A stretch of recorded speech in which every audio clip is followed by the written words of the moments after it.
रहा है।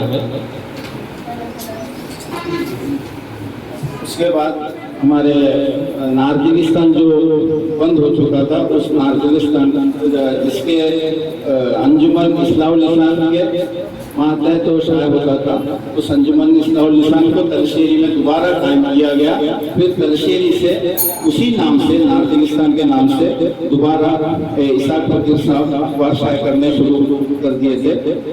अभी आखिर का मैं कुछ सफ़े जुमले पढ़ लेता हूँ, उसके बाद पढ़ देता हूँ।